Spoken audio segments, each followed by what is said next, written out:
اعوذ باللہ من الشیطان الرجیم بسم اللہ الرحمن الرحیم الذین یتبعون الرسول النبی الامی الذی یجدونہ مکتوبا عندہم فی التوراۃ والانجیل یأمرہم بالمعروف وینہاہم عن المنکر ویحل لہم الطیبات ویحرم علیہم الخبائث وَيَضَعُ عَنْهُمْ إِصْرَهُمْ وَالْأَغْلَالَ الَّتِي كَانَتْ عَلَيْهِمْ فَالَّذِينَ آمَنُوا بِهِ وَعَزَّرُوهُ وَنَصَرُوهُ وَاتَّبَعُوا النُّورَ الَّذِي أُنزِلَ مَعَهُ أُولَئِكَ هُمُ الْمُفْلِحُونَ صدق اللہ العظیم رب اشرح لي صدری ویسر لي امری واحلل عقدۃ من لسانی یفقہوا قولی اللہم صلی علی محمد وعلی آل محمد کما صلیت علی ابراہیم وعلی آل ابراہیم انک حمید مجید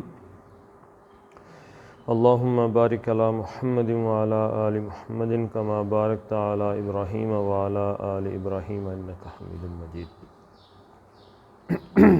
کل کیا پڑھا تھا جی کہ یأمرہم بالمعروف، نیکی کا حکم دیں گے ان کو، وینہاہم عن المنکر، اور برائی سے ان کو روکیں گے، وَيُحِلُّ لَهُمُ الطَّيِّبَاتِ،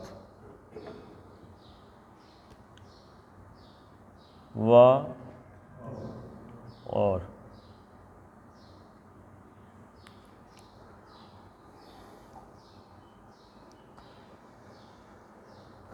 وَيُحِلُّ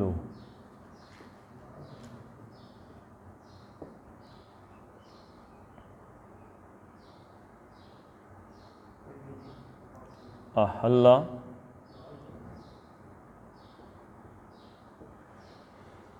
یحل، کسی چیز کو حلال کرنا۔ حلال کا مطلب کیا ہوتا ہے جی؟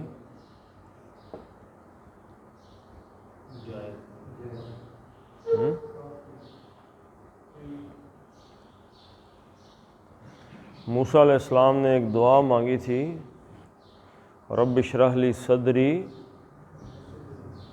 ویسر لی امری، اے اللہ میرا سینہ کھول دے، میرا کام آسان کر دے، واحلل عقدۃ، واحلل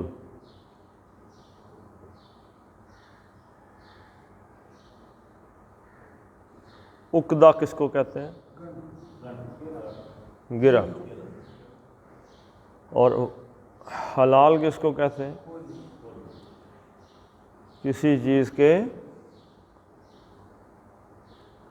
کھولنے کو۔ جو کیا تھی پہلے؟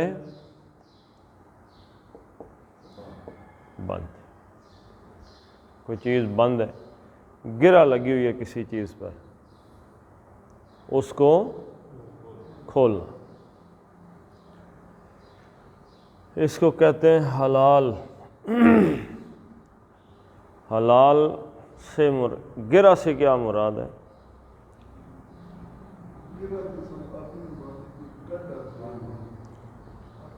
ہاں جی، کوئی چیز بھی ہے اس کا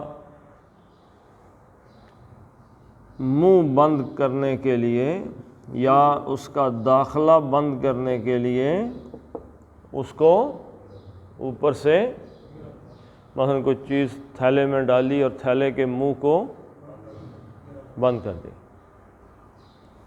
گرہ لگا دی۔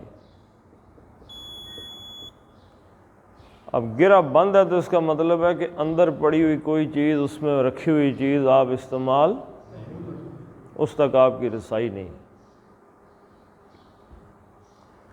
گرہ کھل گئی تو اس کا مطلب ہے اس کے اندر جو شے ہے وہ کیا ہو گئی؟ آپ کی رسائی میں آ گئی، آپ اس کو استعمال کر سکتے ہیں۔ لیکن اگر وہ بند ہے، گرہ لگی ہوئی ہے، تو آپ استعمال نہیں کر سکتے۔ مثلاً دو لفظ یہاں پہ آ گئے، دو لفظ اکٹھے، چلے میں وہ لکھ کے تو آپ کو بتاتا ہوں۔ یحلو، اچھا اس میں اب ایک اور چیز آپ سمجھ لیں، یہ گرہ کو سمجھ آ گئی، کھولنے کی سمجھ آ گئی، جب تک نہیں کھلتی کوئی چیز آپ کے لیے جائز نہیں ہو سکتی، آپ تک رسائی نہیں۔ مثلا کتا جو ہے یہ حلال ہے، یہ اس حرام کی گتھی میں پڑا جس کو اللہ نے کہہ دیا کہ یہ حرام ہے، صرف اللہ نے کہا ہے کتا حرام ہے، اللہ کے رسول صلی اللہ علیہ وسلم نے۔ اب جس چیز کو اللہ اور اللہ کے رسول نے کہہ دیا کہ اب یہ حلال نہیں ہے، حلال، مثلا اس کی گرہ کھلی ہوئی، اب یہ کیسے اس کی گرہ کون کھول سکتا ہے؟ یعنی یہ یاد رکھیں، حلال حرام کا اختیار کس کے پاس ہے؟ اللہ اور اللہ کے رسول کے پاس ہے صلی اللہ علیہ وسلم۔ اچھا یہ سمجھ آ گئی کہ وہ جو چیز اس میں چلی گئی ہے، اوپر سے گرہ لگ گئی ہے، یہ حلال کون کر سکتا ہے؟ کھول کون سکتا ہے اس کو؟ اللہ کے رسول۔ اچھا ایک بات اور اس میں سمجھنے والی ہے، وہ یہ ہے کہ ایک چیز ہے حلال، یعنی گرہ تو کھلی ہوئی ہے، اس کی حلال ہے کہ نہیں۔ ایک چیز ہے طیب، پاک۔ طیب کا معنی کیا کر دیتے ہیں جی؟ پاک چیز ہے۔ ایک ہے حلال یعنی جائز، دونوں میں کوئی فرق ہے؟ مرغی پاک ہے کہ ناپاک ہے؟ پاک۔ مرغی حلال ہے کہ نہیں ہے؟ حلال۔ لیکن کسی دوسرے کی مرغی جو ہے وہ حلال ہے؟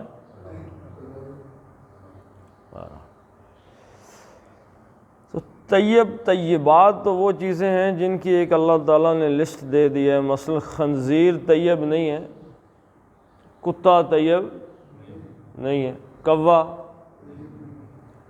ایسے ہی آپ جاتے ہیں چیزیں دیکھتے ہیں تو آپ کہتے ہیں نہیں، کسی اس کی اللہ نے ایک لسٹ دے دی طیب چیزوں کی کہ یہ چیزیں طیب ہیں، یہ ساری طیب چیزیں اللہ نے حلال قرار دے دی۔ جتنی بھی پاکیزہ یعنی پاکیزہ چیزیں ہیں، پاک چیزیں ہیں، پاکیزہ چیزیں ہیں، وہ اللہ نے کیا کہا؟ حلال ہے، یعنی آپ انہیں کھا سکتے ہیں۔ لیکن اب اس میں دوسری صورت کیا نکل آئی ہے جی؟ حلال اور طیب میں اس حلال کی دو شکلیں بن گئیں، دو اس کی تقسیم ہو گئی، ایک ہو گئی میری اور ایک ہو گئی کسی دوسرے کی۔ یہ جو میری چیزیں ہیں یہ تو میرے لیے اوکے، میں ان کو کسی وقت بھی بیچ دوں، کھا جاؤں، توڑ دوں، کچھ کروں، میری مرضی۔ تو اب یہی حلال چیز کسی دوسرے کی ہے، چیز طیب ہے، ایک میری چیز ہے طیب مرغی، ایک کسی دوسرے کی ہے۔ اب یہ دوسرے کی مرغی ہے تو طیب ہی، لیکن حلال نہیں، اس کے اوپر بھی ایک گرہ لگی ہوئی ہے۔ اللہ تعالیٰ نے قانون دیا ہے، ہمارے ہاں اس کو کہتے ہیں، یہ انگریزوں نے دیا آگے ہمیں، ٹرانسفر آف پراپرٹی۔ پراپرٹی کس چیز کو کہتے ہیں؟ کسی بھی ملکیت کو کہتے ہیں، کسی چیز میں آپ کی ملکیت ہے یا کسی کی ہے، اس کو ٹرانسفر کرنا۔ مثلا گاڑی آپ کی ہے تو میں کیسے، میرے نام پہ کیسے آ سکتی ہے؟ کوئی شکل ہو سکتی ہے، مثلا کیا ہو سکتی ہے جی؟ نمبر ایک بے ہو سکتی ہے، یعنی کہ سیل، بیچ دیں آپ مجھ کو۔ دوسری صورت کیا ہو سکتی ہے اس کی جی؟ ہبہ ہو سکتا ہے، گفٹ، کوئی باپ اپنے بیٹے کو گفٹ کر، بھائی اپنے بھائی کو گفٹ کر دے، دوست اپنے دوست کو گفٹ کر دے، اس کی اونرشپ ٹرانسفر ہو گئی۔ تیسری چیز کیا ہو سکتی ہے؟ تیسری چیز ہو سکتی ہے تبادلہ۔ چوتھی چیز کیا ہو سکتی ہے جی؟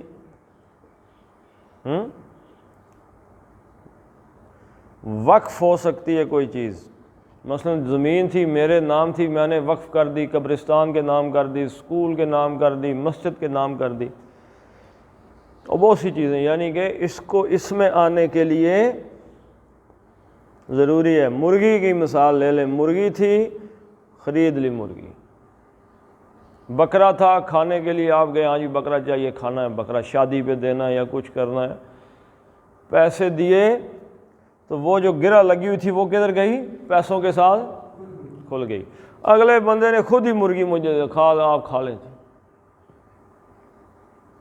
کسی نے گندم کاشت کی ہوئی ہے، پٹھے، تو کہتا ہے یار کب کنو، تو گرہ کدھر گئی؟ کھل گئی۔ جب تک گرہ نہیں کھلے گی تب تک وہ حلال نہیں ہے۔ یہ باتیں سمجھ آ گئی جی؟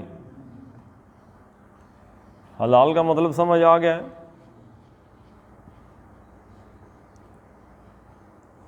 بغیر کسی دوسرے کی رضامندی کے اس کا مال استعمال کر لینا، اس کا مطلب گرہ لگی ہوئی تھی، وہ چیز میرے لیے حرام ہی تھی جو میں نے کھا لی ہے۔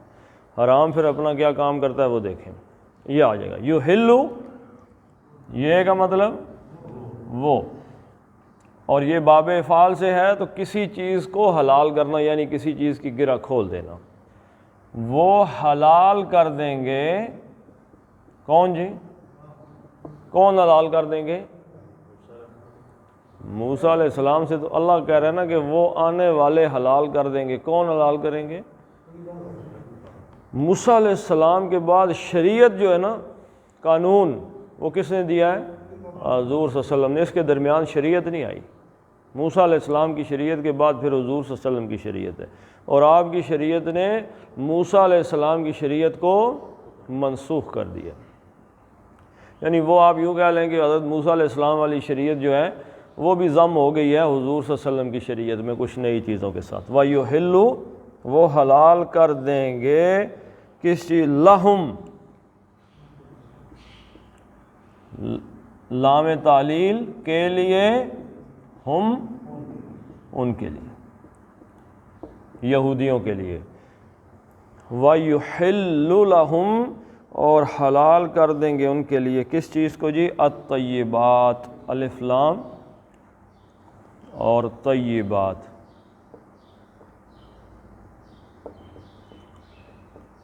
الطیباتی، یہ الف لام استغراق کا ہے۔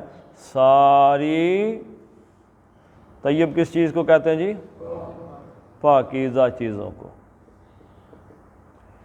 اب اس طیبات میں دونوں چیزیں آ جاتے ہیں، چیزیں بھی اور کام بھی، ان کو حلال کر، یعنی حضور صلی اللہ علیہ وسلم آئیں گے، یہ الف لام استغراق، ساری کی ساری جو دنیا کے اندر پاکیزہ چیزیں انہیں حلال قرار دے دیں گے سب۔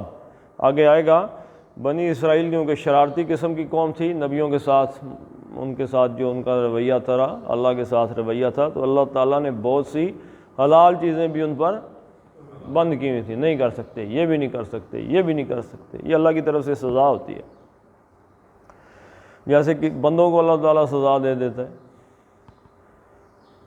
چاول نہیں کھا سکتے، گوشت نہیں کھا سکتے، میٹھا نہیں کھا سکتے، یہ نہیں کر سکتے، وہ نہیں کر سکتے، چھٹی۔ تو اللہ تعالیٰ کہتا ہے کہ ٹھیک، دنیا میں ساری چیزیں موجود ہیں، سامنے رکھی ہوئی ہیں، کھا کچھ نہیں سکتے۔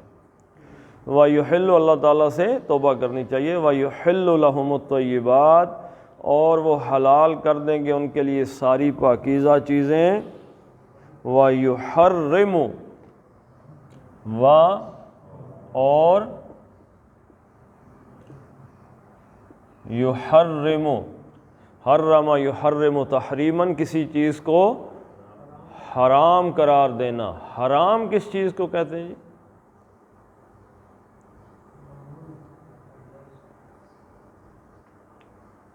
ایک لفظ ہے حرمت.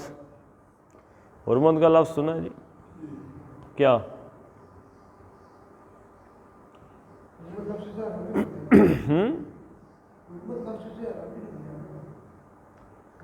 حرام اللہ یعنی کہ حرمت، حرمت کے ساتھ دوسرا لفظ استعمال ہوتا ہے حلت. حلت حلال سے. حرمت اس چیز کو کہتے ہیں کہ کوئی کسی کے لیے حرام ہو گیا، مطلب آؤٹ آف ریچ ہو گیا اس کے لیے.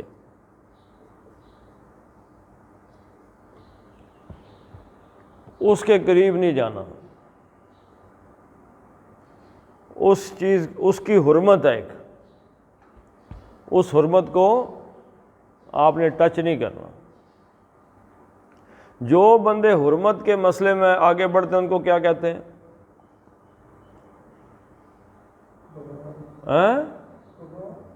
نا جی نا، جو آگے چلا گیا نا حرمت کے مسئلے میں، اس کو ہماری اردو زبان میں تو ویسے گستاخ کہہ دیتے ہیں کہ اس نے حرمت کو جا کے ٹچ کر دیا. ہاں جی. ویسے حرام کس چیز کو کہتے ہیں؟ جس چیز سے روک دیا جائے. مثلاً حاجی جب جاتا ہے، حاجی حج کرنے کے لیے وہ ایک لباس پہنتا ہے، اس کو کیا کہتے ہیں؟ احرام کہتے ہیں. احرام کا کیا مطلب ہے جی؟ جو حاجی صاحب احرام پہن لیتے ہیں تو وہ کچھ کاموں سے رک جاتے ہیں. کس کس کام سے رک جاتے ہیں جی؟ اللہ تعالیٰ نے روکا ہے کہ نہیں روکا؟ احرام باندھا ہوا ہے، بیوی ساتھ ہے، روک دیا. شکار کرنے سے روک دیا، اور دنیا کے للے تللوں سے روک دیا. کئی پابندیاں لگ گئیں. حرام مین اس نے اس چیز سے روک دیا کسی چیزوں کو. حرام کا مطلب ہے جس چیز سے اللہ تعالیٰ نے روک دیا ہے. حرمت کا، حرام کا مطلب اللہ تعالیٰ نے ان چیزوں سے روک دیا، نہیں کر سکتے. یہ چیزیں حرام ہیں یعنی ان چیزوں کے قریب نہیں جا سکتے. یہ طیب ہے، حلال ہے، یہ کر سکتے ہو. مثلا بڈی توری کیا ہے جی؟ حلال ہے، طیب ہے. کو آپ پہ پابندی نہیں ہے کہ کوئی آپ کو اللہ تعالیٰ کا فرشتہ آگے کہے کہ آپ نے پنڈی کھانی ہی کھانی ہے. نہیں، حلال ہے آپ کے لیے، جائز ہے، آپ کھانا چاہیں تو کھا لیں. کتا حرام ہے، اللہ نے روک دیا، آپ کتا نہیں کھا سکتے. یہ یاد رکھیں. اور حرام کا مطلب کیا ہے؟ روک دینا. اور تحریم کا مطلب رک جانا. حرام کا مطلب ہے رک جانا. اور تحریم کا حرم یحرم، اس کا مطلب کیا ہے؟ کسی کو کسی کام سے روک، کسی اور کو روک دینا. تو یحرم وہ حرام کر دیں گے یا روک دیں گے. حرام میں تھوڑا سا نا وہ ایک فقہی ذہن آ جاتا ہے نا، تو پھر بندہ سوچتا حرام کو پتہ نہیں کیسے لے جاتا ہے. یعنی حضور صلی اللہ علیہ وسلم آئیں گے دنیا میں، تمام پاکیزہ چیزوں کو جائز قرار دے دیں گے. کھاؤ بھائی، آپ یہ کر سکتے ہیں، یہ کھا سکتے ہیں. اور روک دیں گے کس چیز سے؟ یحرم وہ روک دیں گے علیہم. علا کا مطلب اوپر، اور ہم علیہم ان پر. ان پر یعنی روک لگا دیں گے، رکاوٹ کھڑی کر دیں گے، حرام کر دیں گے ان پر. کیا چیز حرام کر دیں گے جی؟ الخبائث. الف لام پھر استغراق کا، ساری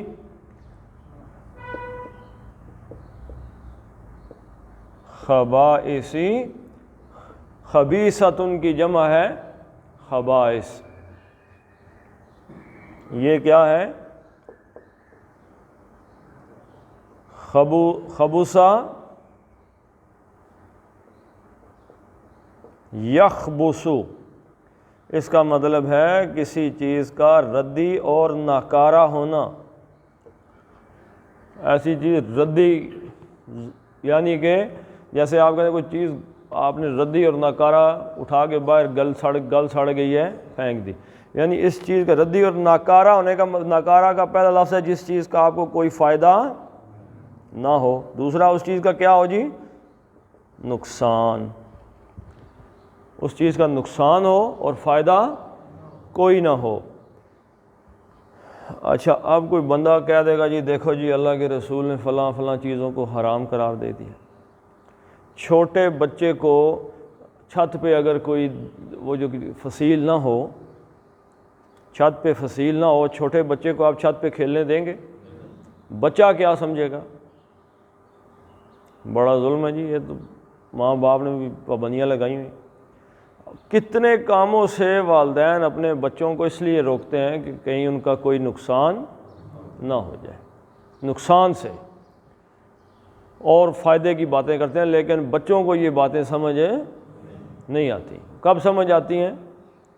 جب ان کے اپنے بچے وہی کام کرتے ہیں تو بندے کو سمجھ آتی ہے کہ نہیں نہیں، وہ مسئلہ جو میرے والد نے کہا تھا وہ بالکل ٹھیک تھا۔ کیونکہ انسان کو سمجھ نہیں ہے، نہ سمجھ ہے تو وہ خبائث کو سمجھتا ہے کہ چلو کوئی چسکا ہو گیا، کوئی فائدہ ہو گیا، کوئی لذت حاصل ہو گئی، کوئی مزہ، چار پیسے فالتو آ گئے، حرام کما لیا کسی سے، کسی کا مال مار لیا۔ اللہ کے رسول کیوں روک رہے ہیں جی ہمیں، کیوں حرام کر رہے ہیں؟ اس لیے کہ اس میں ہمارا نقصان ہے، ردی چیز ہے، ناکارہ چیز ہے، اس کو کیا کرنا ہے؟ اس میں مسئلہ ہے، گڑبڑ ہے۔ وَيُحَرِّمُ عَلَيْهِمُ الْخَبَائِث، یہ میم جب بھی آگے ملتا ہے تو پیش کے ساتھ، وَيُحِلُّ لَهُمُ الطَّيِّبَاتِ، اور وہ ان کے لیے پاکیزہ چیزوں کو حلال کر دیں گے، وَيُحَرِّمُ عَلَيْهِمُ الْخَبَائِث، اور تمام ناکارہ اور نقصان دینے والی چیزوں کو روک دیں گے، ان کو حرام کر دیں گے ان پر کہ یہ چیزیں تم نے، کتا کھانے میں، سور کھانے میں کوئی نہ کوئی نقصان ہے کہ نہیں؟ انگریز سور کھا رہے، شراب پیتے ہیں، شراب میں کوئی گڑبڑ ہے نا؟ ہم جو دین بیزار لوگ ہیں نا، یا جنہیں سمجھ نہیں ہے غریبوں کو، جب ان سے کہا جائے تو وہ، اچھا ایک چھوٹی سی میں آپ کو، دجال کا جو نا، دجال، اس کی بڑی نشانی اللہ کے رسول نے کیا بتائی ہے جی؟ ایک آنکھ سے کانا ہوگا۔ اللہ کے نبی نے فرمایا پہلے یہ ہوا، پھر وہ ہوا، پھر ایسے لوگ آئے، پھر یہ دھوکے باز آئے، پھر وہ آئے، آخر میں دجال آئے گا، دجال کہے گا کہ میں خدا ہوں۔ اللہ کے رسول نے فرمایا یاد رکھنا تمہارا خدا کانا نہیں ہے، جبکہ دجال ایک آنکھ سے کانا ہو۔ اس میں ایک سبق ہے، کتنی آنکھیں ہوتی ہیں عام آدمی کی؟ دو۔ یہ علامت ہے اس چیز کی کہ ایک آنکھ ہمارے خاکی وجود کی ہے اور دوسری آنکھ ہمارے روحانی وجود کی ہے۔ یعنی ایک بندہ ایک دم دیکھتا ہے خاکی آنکھ سے، اس وجود کے آنکھ سے، تو لالچ ہے، اس میں خود غرضی ہے، حرام خوری ہے، اس میں نفرت ہے، اس میں کینہ، بغض، ہر چیز بھری ہوئی ہے، اپنا فائدہ ہو جائے بس، مجھے فائدہ ہو جائے، یہ خاکی آنکھ ہے۔ وہیں پہ ایک آدمی ہے، کوئی مانگنے والا ہے، اٹھا کے اس کو 100 روپیہ پکڑا دیا، ظاہری طور پہ نقصان کر دیا، لیکن اس کی روحانی آنکھ تھی نا۔ ایک دم کوئی بڑا آدمی آیا تو آپ نے اٹھ کے اس کو کہا جی آپ تشریف رکھیں یہاں پہ، حالانکہ اس کو بیٹھنے میں تکلیف تھی۔ اب تو پتہ نہیں اسٹوڈنٹ کیا کرتے ہیں، پہلے بس میں سفر کرتے ہوئے اگر ٹیچر بس میں آ جائے، استاد، تو شاگرد کیا کرتے تھے؟ وہ سیٹ سے کھڑے ہو جاتے تھے، استاد کو بٹھاتے تھے، حالانکہ خود بھی ہو سکتا ہے تھکے ہوئے ہوں۔ کئی دفعہ ہم نے بھی کرکٹ کھیل کے آئے ہیں، تھکے ہوئے ہیں، لیکن استاد صاحب آ گئے تو استاد کو بٹھا دیا۔ یہ روحانی آنکھ ہے جس میں ہم اپنے بڑوں کا احترام کرتے ہیں، چھوٹوں پہ، یعنی اللہ کے رسول کی تعلیمات پہ عمل کرتے ہیں جو انسانیت کی اعلیٰ ترین شکلیں ہیں۔ دجال کی یہ روح والی آنکھ بند ہوگی، انسانیت نام کی کوئی چیز دجال میں نہیں ہوگی، کچھ بھی۔ تو یہ جو معاملہ ہے نا جی، جب کوئی کہتے ہیں جی کہ یہ اب شراب جو ہے وہ ایسی شرابیں آ گئی، کچھ لوگ کہتے ہیں جی ایسی شرابیں آ گئی ہیں کوئی نشہ نہیں ہوتا، آپ کو ایسے بڑے لوگ ملیں گے، اب جی ہم گئے جی فلاں ملک میں گئے، ایسی ایسی شرابیں آ گئی ہیں، پی جاؤ نشہ ہوتا ہی نہیں۔ اس کے لیے یاد رکھیں دو چیزیں، ان کی در حقیقت جو یہ باتیں کرتے ہیں نا، ان کی یہ روحانی اپروچ ختم ہے۔ دو چیزیں اللہ کے نبی صلی اللہ علیہ وسلم نے فرمایا، جس چیز کی زیادہ مقدار نشہ دے اس کی کم مقدار بھی حرام ہے۔ زیادہ اگر پیو گے تو ٹن ہو گئے تو اس کا مطلب تھوڑا سا ایک گھونٹ پیا وہ بھی حرام، چاہے نشہ ہو نا۔ دوسری چیز، وہ شراب جو انسانی روح پہ اثر کرتی ہے، جو اس کے اخلاق پہ اثر کرتی ہے، اس کے ایمان پہ جو اثرات ڈالتی ہے، وہ اس کانے دجال کو نظر نہیں آتے۔ ہم کیا کہتے ہیں جی کہ اس شراب میں جس کو اللہ کے رسول صلی اللہ علیہ وسلم نے خباثت قرار دے دیا ہے، چاہے وہ دنیا کی جدید فیکٹریوں سے جیسی مرضی شکل میں بن کے آ جائے، چاہے ہمیں سمجھ آئے یا نہ آئے، اللہ کے رسول نے ہمیں اس چیز سے کیا کیا جی؟ روک دیا، بس اس کو حرام کہتے ہیں۔ تو یہ اپنے ذہن میں آج آپ کو، کل جیسے ہم نے معروف اور منکر پڑھا تھا، آج ہم نے حلال اور حرام کو، اب دونوں یہ چیزیں فرق سمجھ آ گئے جی، بس اب اس چیز کو ختم کرتے ہیں، کل انشاءاللہ باقی پڑھیں گے۔ اس آیت کو دوبارہ پڑھ لیتے ہیں۔ الذین یتبعون الرسول یتبعون الرسول النبی یتبعون الرسول النبی الامی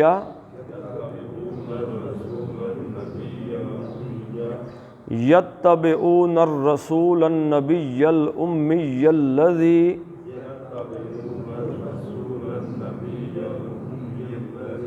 یجدونہ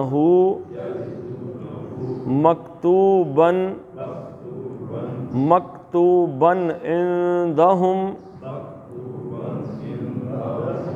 فی التوراۃ والانجیل یأمرہم بالمعروف وینہاہم عن المنکر